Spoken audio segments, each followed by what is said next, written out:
La naturaleza de las formas, el caso de la morfometría geométrica con Miguel Ángel Galeana Morán, el Palio Mike. La morfometría geométrica permite abordar los fenotipos y elevarlos nuevamente al pedestal de la biología mediante herramientas matemático-computacionales. El Palio Mike es paleontólogo interesado en los sistemas arrecifales vivos y fósiles. Aplica métodos de modelación matemática, por ejemplo, morfometría geométrica, para evaluar las formas de los organismos y su contexto evolutivo. Ahora está estudiando el doctorado, pero bueno, Palio Mike, el estrado es tuyo. Gracias, Pablo. Buenos días a todos. Y bueno, vamos a comenzar. Déjame compartirles mi pantalla.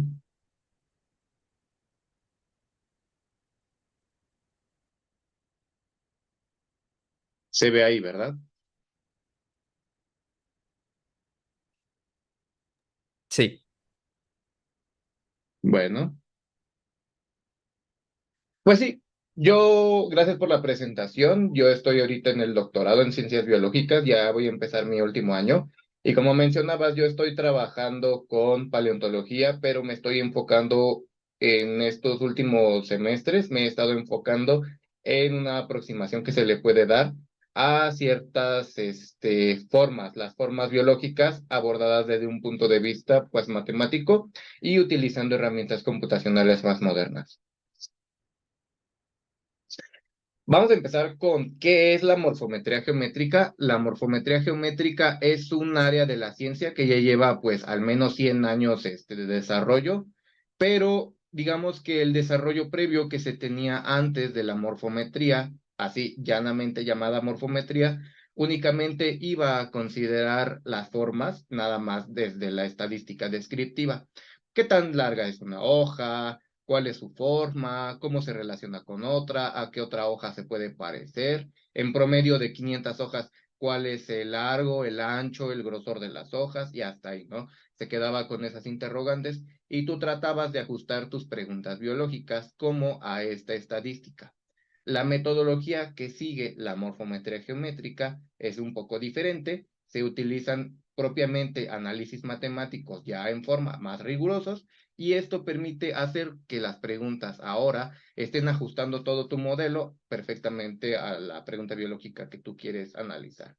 Algunos de los autores más famosos y más reconocidos en este campo de la morfometría son Klingenberg, Roll, Stinesbeck y muchos otros autores que han trabajado en los últimos 30 años, no solo la parte matemática, sino las aplicaciones computacionales.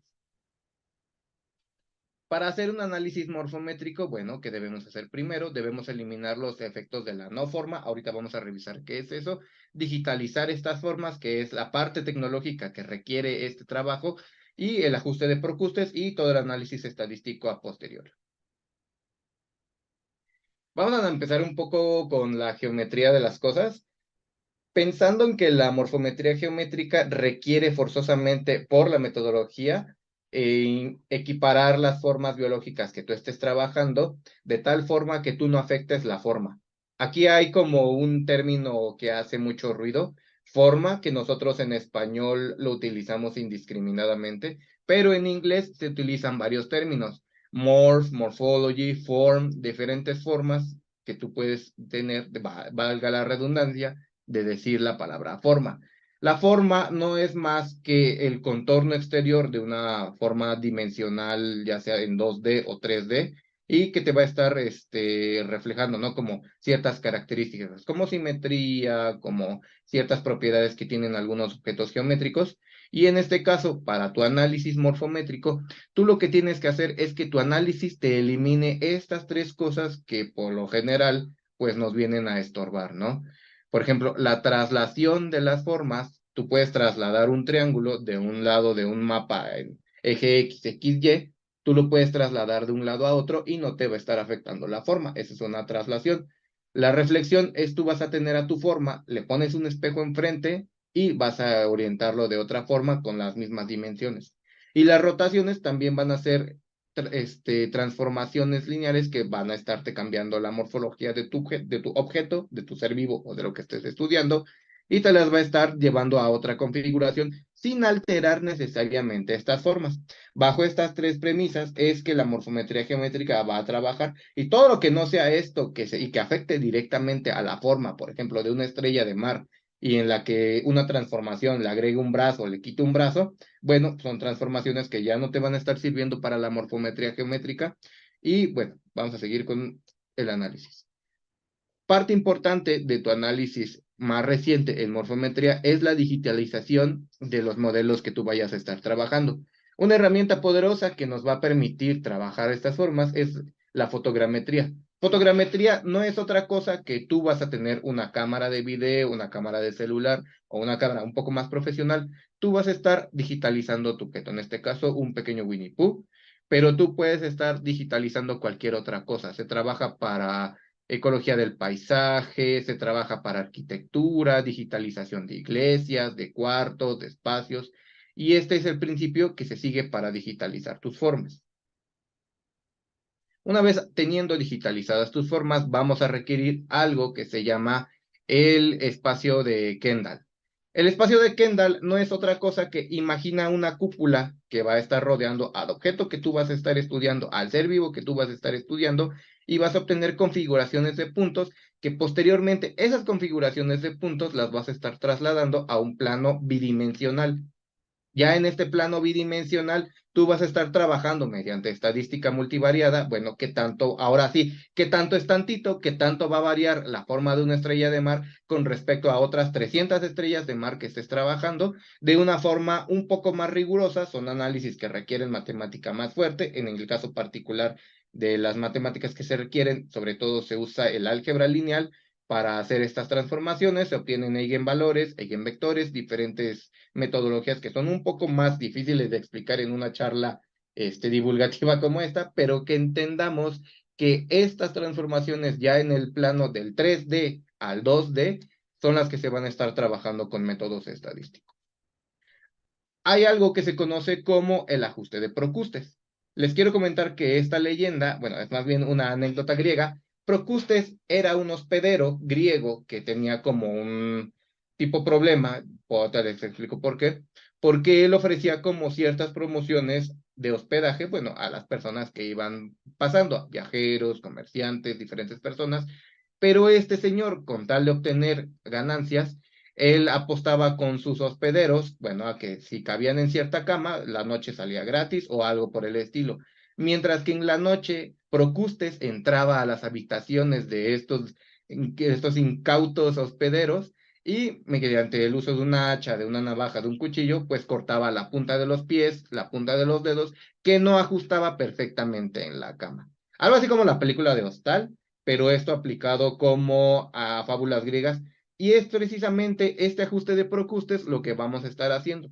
No solo vas a digitalizar tu forma y no solo la vas a estar trasladando a un espacio ahora bidimensional, sino que de 300 estrellas de mar, tú vas a estar quitando, bueno, más bien ajustando la información de las estrellas que necesitas conocer, de tal forma de que todas sean equiparables entre sí. Lo que les decía, vas a eliminar otro tipo de transformaciones geométricas que no sean la rotación, la traslación y la reflexión mediante este análisis de Procustes. El ordenador te hace todo esto y lo único que tienes que hacer después es la estadística multivariada.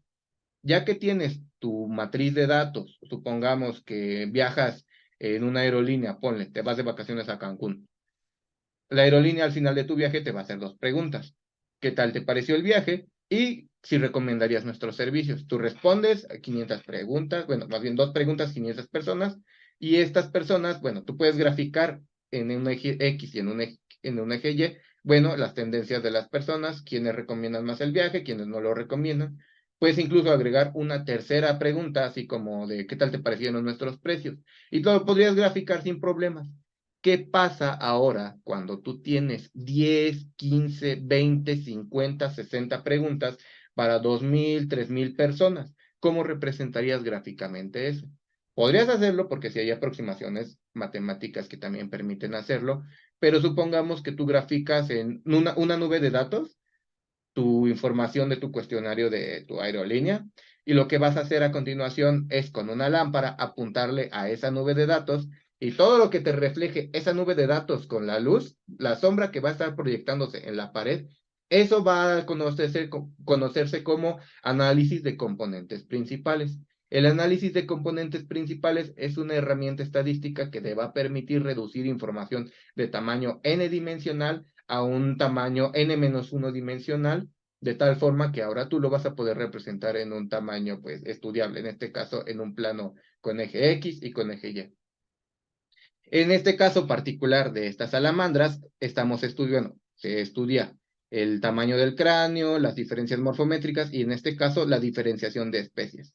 El análisis de componentes principales te va a agrupar diferentes variables en variables menores que te las va a estar explicando con un porcentaje de variación. Por ejemplo, el componente principal te está explicando el 36% de la variación. Este componente supongamos que es, no sé, te agrupó cuenca de los ojos, largo de la mandíbula y quizás un poco como de ancho del cráneo total, ¿no? Es todo ese conjunto de esos tres componentes agrupados ahora en un nuevo componente principal, uno, te está explicando el 36% de la variación craneal en este ejemplar. Y así, esta metodología se sigue.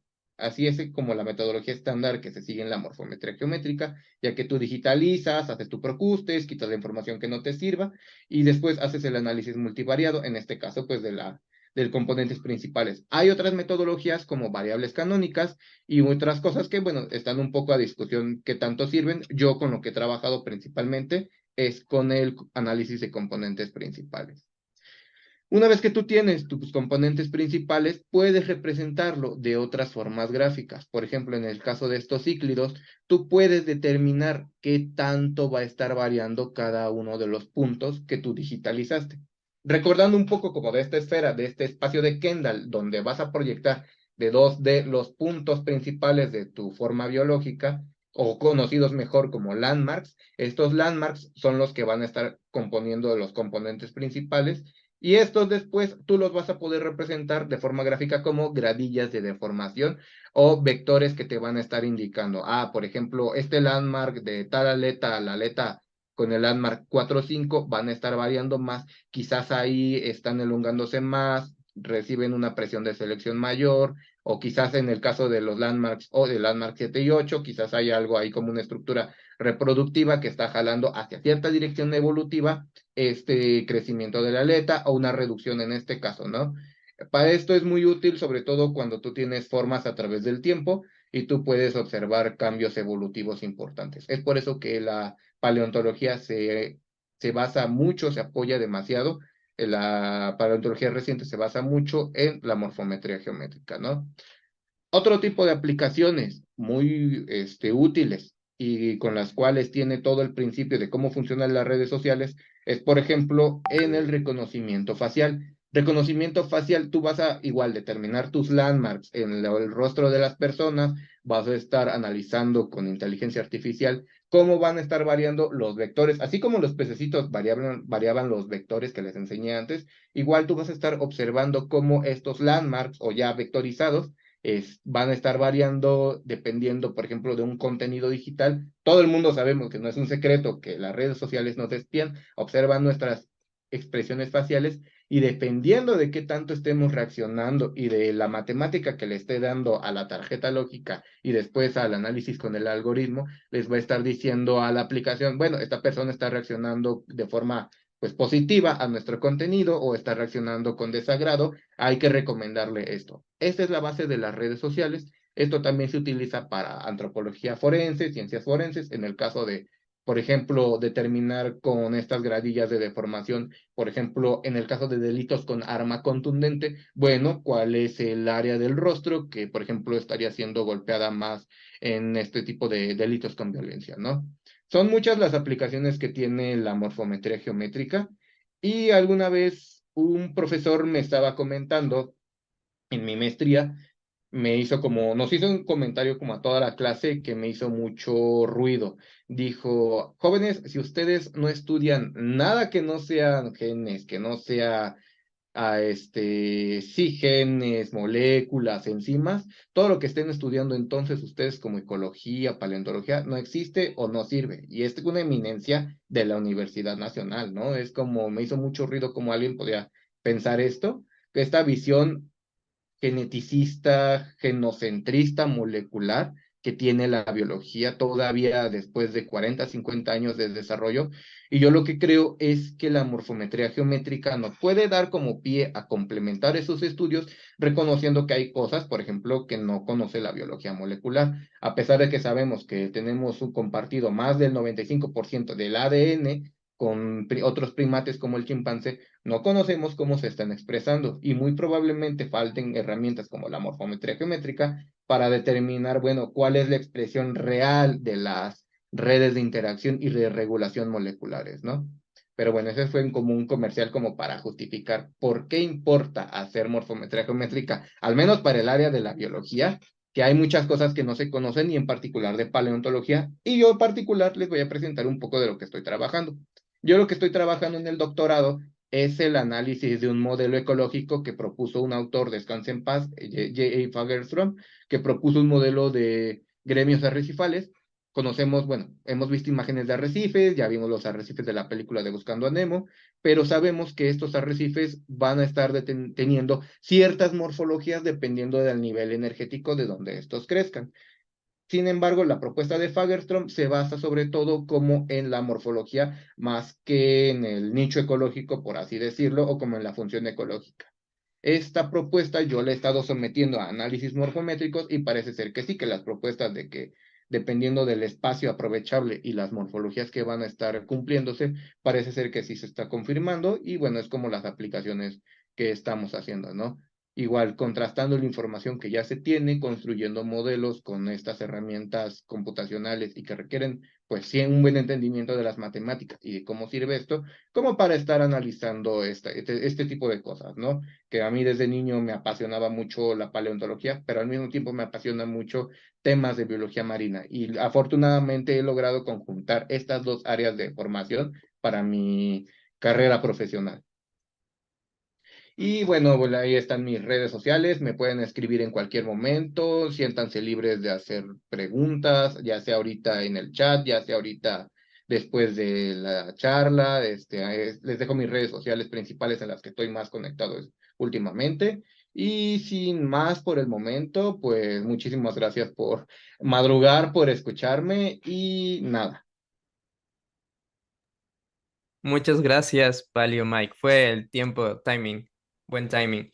Nos da para discutir algunas cosas. Voy a intentar no meterme mucho porque como este tema también es muy cercano a mí, nos podemos poner muy técnicos muy rápidamente, pero te quiero agradecer por traer la bandera, llevar la bandera de la morfometría geométrica y defender entre los geneticistas. Al final de cuentas tenemos que trabajar todos juntos, pero dentro del gremio, quizá para los que están afuera se les hace el chismecito de los genetistas. Bueno, no genetistas, estoy usando ese término para decirlo, todos los que eh, trabajan primordialmente con ADN. Los Muchos, moleculares, exactamente. muchos no lo hacen, es como una carrilla nada más, pero la verdad es que sí hay personas, nombres rimbombantes, digamos, en el área que defienden y como que denostan el registro fósil o no solo el registro fósil, sino todo lo morfológico. Y hay información que no nos pueden dar solo los genes. Necesitamos todo en conjunto para poder trabajar con esto. Voy a ver si hay algunos comentarios por el chat. Sergio también apoya a la morfometría geométrica. Gran uso de métodos numéricos y geometría, dice el sujeto de Morelia. Y Luz Martínez dice una pregunta interesante. ¿Este modelo se puede aplicar al mundo micro también? De momento no se puede aplicar como tal, o sea, pensando, no sé, en IFAs de hongos y eso, no es que no se haya, no es que no se pueda, es que no se ha intentado, más bien, a lo mejor tú no puedes digitalizar en 3D una IFA de un hongo, una bacteria, con tú tomar una foto también se puede trabajar en 2D, esa es otra ventaja de la morfometría geométrica, en vez de estar esperando a que el Instituto Max Planck te haga el corrimiento de tus muestras de tu ADN, consigues una cámara, tu material, les tomas fotos, o consigues un microscopio decente, les tomas fotos, y puedes trabajar con eso perfectamente, y, bueno, sabiendo manejar los programas, y puedes obtener eso. Sin embargo, no hay como tal trabajos en microbiología, pero te repito, no es porque no se puede, es porque más bien no se ha intentado, nadie ha tenido como la iniciativa, ¿no? Creo que esta área se puede aplicar a otras áreas de la ciencia complementando, por ejemplo, para redes neuronales, se me ocurre, ¿no? Se estudia mucho las redes neuronales desde el punto de vista algorítmico, cómo se interactúan entre sí, pero creo que poco se ha estudiado como tal la conexión física de una neurona u otra. Creo que la morfometría podría aportar, no mucho, pero quizás sí como un antecedente para esta área, pero si tú quisieras trabajar, por ejemplo, si trabajas ecología microbiana y quisieras ver cambio de citoplasma o algunas estructuras en microorganismos, creo que sí es un área de oportunidad muy importante y pues muy aprovechable. Al menos no hay nada que yo conozca publicado del mundo micro y morfometría. Sí, depende también de la especie, digamos, porque hay especies que sí serían como un poco más amigables al tratamiento de la morfometría geométrica porque necesitamos una forma fija, digamos.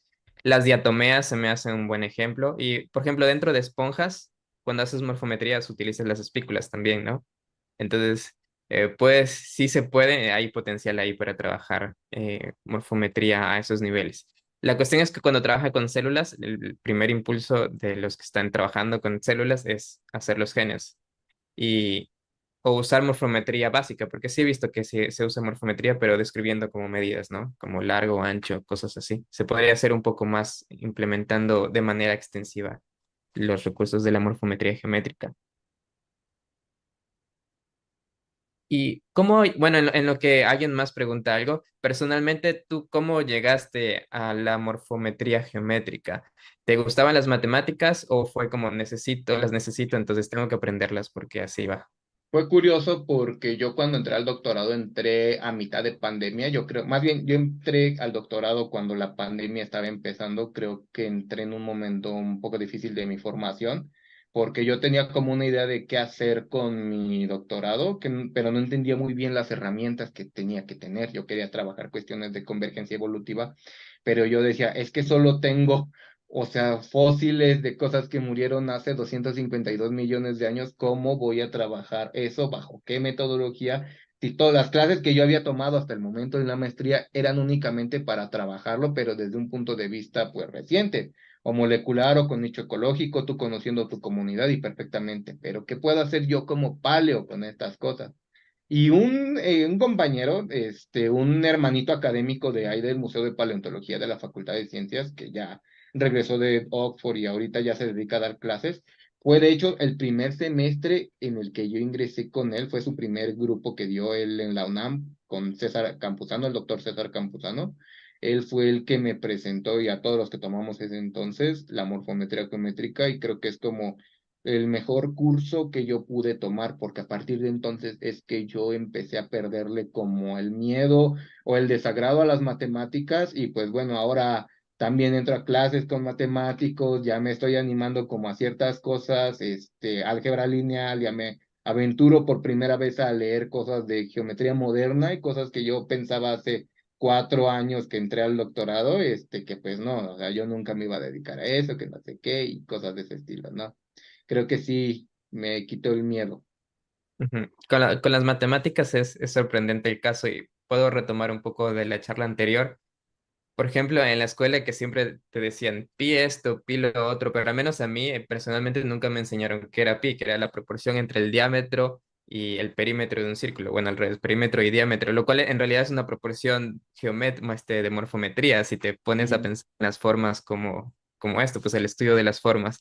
Entonces, viéndolo ya con una cabeza de morfometrista, es como, wow, pi tiene todo el sentido del mundo, qué chido es el número pi, pero sin verle como un trasfondo más que, bueno, pi existe y ya, como que no me atrapaba tanto pi y estos números, como el dilema de las proporciones que teníamos hace rato. Y esencialmente esto de la morfometría geométrica también en cierto sentido es un problema de proporciones, ¿no? Primero categorizar cuáles son esas proporciones, cuáles son las más importantes y cómo estudiar esas proporciones en un individuo y a través de los individuos para la filogenia. Em, Una pregunta de mi curiosidad. Sabemos que es importante esto de los genes y esto de la morfometría geométrica y no se puede dejar de lado. ¿Qué tan fácil o difícil es, por ejemplo, hacer un solo árbol filogenético incorporando de una manera, bueno, balanceada estos dos elementos? ¿O siempre se puede, o no se puede y siempre es como más genes o más morfometría? Sí se puede y hay metodologías, sobre todo, bueno, todo esto se trabaja hasta donde yo sé y lo que yo conozco, lo poco que conozco, es en ambientes de RStudio. R es como el lenguaje de programación por excelencia para biólogos y no sé por qué, hay muchos otros, pero pues en el caso de R se permite trabajar como un manejo de datos de una forma eficaz. Y en R tú lo que puedes hacer es construir tus matrices de datos, tu archivo .csv, y con él puedes meter datos discretos, datos continuos, puedes meter presencias, ausencias, puedes meter secuencias de ADN. Hay paqueterías que ya te hacen como todo, te resuelven como todo el análisis. Y sí se puede meter tanto análisis filogenéticos utilizando morfometría, o sea, la forma de los organismos, y secuencias no sé, de ADN de organismos actuales para calibrar, y también puedes introducir otro tipo de información, ¿no? Presencias, ausencias, tipo cladística clásica. Si se puede, las paqueterías ya te hacen, pues, no todo, porque tú tienes que interpretarlo ahora de esos resultados, pero sí puedes hacerlo, ¿no? Y es como saber usar el programa, saber usar estas herramientas, y todo depende de ti después. Ujú. Muy bien, entonces voy a ver si hay alguna pregunta más por aquí. Bueno, el sujeto Nuncio Moreira tiene un comentario más que una pregunta y dice que es probable que les interese revisar álgebra moderna abstracta.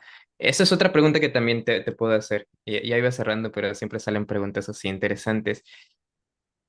Trabajando en esto de la morfometría geométrica, ¿qué tan indispensable, necesario crees que sea meterse de lleno a la base matemática de esto? ¿O solamente debo aprender como más o menos los usos y las aplicaciones y con eso estoy bien?